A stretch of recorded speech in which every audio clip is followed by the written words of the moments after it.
ഹൈന്ദവ വിരുദ്ധ പരാമർശത്തിൽ പി ബാലചന്ദ്രൻ എംഎൽഎക്ക് പരസ്യശാസന.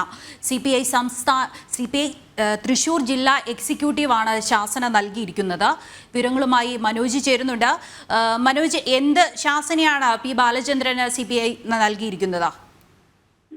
ദൃശ്യ ഹൈന്ദവ വിരുദ്ധ പരാമർശത്തിൽ പി ബാലചന്ദ്രനെതിരെ പരസ്യമായ ഒരു ശാസനയാണ് ഇപ്പോൾ ഈ സിപിഐയുടെ ജില്ലാ എക്സിക്യൂട്ടീവിൽ നടത്തിയിരിക്കുന്നത്. എന്തായാലും ഫേസ്ബുക്ക് പോസ്റ്റിൽ വലിയ തരത്തിലാണ് ഹൈന്ദവ വിരുദ്ധ പരാമർശം ഈ സിപിഐയുടെ ഒരു ചുമതല ചേരുന്നുകൊണ്ട് ഒരു MLA സ്ഥാനത്തിരുന്നുകൊണ്ട് പി ബാലചന്ദ്രൻ നടത്തിയിട്ടുള്ളത്. ഒരു ജനപ്രതിനിധി ആയിരുന്നുകൊണ്ട് ഇത്തരത്തിൽ പാർട്ടിയുടെ അച്ചടക്കത്തെ ലംഘിച്ചിരിക്കുകയാണ് എന്നാണ് CPI വ്യക്തമാക്കുന്നത്. എന്തായാലും ഇത്തരത്തിലൊരു പരാമർശം നടത്തിയ MLAക്കെതിരെ ഇന്ന് ജില്ലാ എക്സിക്യൂട്ടീവിൽ വിശദീകരണം ആവശ്യപ്പെട്ടിരുന്നു. ആ വിശദീകരണത്തിന്റെ അടിസ്ഥാനത്തിലാണ് അതിനുശേഷം നടന്ന തുടർച്ച ചർച്ചയിലാണ് ഇത്തരത്തിൽ പരസ്യമായി ശാസിക്കുവാൻ വേണ്ടി തീരുമാനിച്ചത്.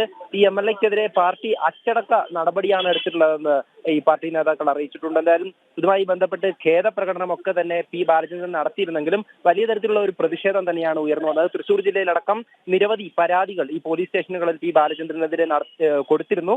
അതിന്റെ അടിസ്ഥാനത്തിൽ കൂടി ഈ പ്രതിഷേധങ്ങൾ കൂടി കണക്കിലെടുത്തുകൊണ്ട് വരുന്ന ലോക്സഭാ തെരഞ്ഞെടുപ്പ് മുന്നിൽ കണ്ടുകൊണ്ടാണ് CPIയുടെ ഈ ഒരു തീരുമാനം. എന്തായാലും ഒരു MLA സ്ഥാനത്ത് ഇരുന്നു കൊണ്ട് ഒരു ജനപ്രതിനിധിയായിരിക്കെ ഇത്തരത്തിൽ സത്യപ്രതിജ്ഞാ ലംഘനം നടത്തിയിട്ടുള്ള പി ബാലചന്ദ്രൻ രാജിവെക്കണമെന്നുള്ള ആവശ്യം നേരത്തെ തന്നെ ഉയർന്നിരുന്നു. വിവിധ ഹൈന്ദവ സംഘടനാ നേതാക്കൾ ഒക്കെ തന്നെ ഈ കാര്യവുമായി ബന്ധപ്പെട്ട് പ്രതികരിച്ചിരുന്നു.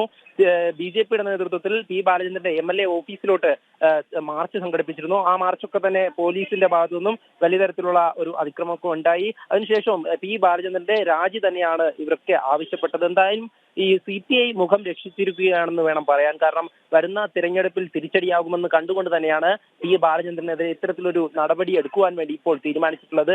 എന്തായാലും ഈ വിശദീകരണം എന്നുള്ളത് തനിക്ക് അബദ്ധം പറ്റിയതാണ് എന്നുള്ള കാര്യമാണ് പി ബാലചന്ദ്രൻ എക്സിക്യൂട്ടീവിൽ വ്യക്തമാക്കിയത്. അതിനുശേഷം നടന്ന തുടർ ചർച്ചയിലാണ് പരസ്യമായി തന്നെ ഒരു ശാസന നൽകിക്കൊണ്ട് ഈ പി ബാലചന്ദ്രനെ ഈ പാർട്ടിയിൽ അച്ചടക്ക നടപടി എടുത്തിരിക്കുന്നത്. എന്തായാലും വലിയ തരത്തിൽ ശ്രീരാമനെയും സീതാദേവിയെയും ലക്ഷ്മണനെയും ഒക്കെ അവഹേളിച്ചുകൊണ്ടാണ് പി ബാലചന്ദ്രൻ പോസ്റ്റ് ഇട്ടിരുന്നത്. അതിനുശേഷം ഈ പോസ്റ്റ് ജനങ്ങൾ പ്രതികരിച്ചതോടെ പിൻവലിക്കുകയും ചെയ്തിരുന്നു. എന്നാൽ അതിനുശേഷം പിറ്റേ ദിവസമാണ് ഇത്തരത്തിൽ പ്രതിഷേധം ഉയർന്നതിനെ തുടർന്ന് ഈ പി ബാലചന്ദ്രൻ ഖേദപ്രകടനം നടത്തിയത്. എന്നാൽ ആ ഖേദപ്രകടനം ഒന്നും ആത്മാർത്ഥതയില്ലാത്തതെന്ന് തന്നെയാണ് പ്രതിഷേധിച്ച ഭക്തജനങ്ങളൊക്കെ തന്നെ പറഞ്ഞിരുന്നത്.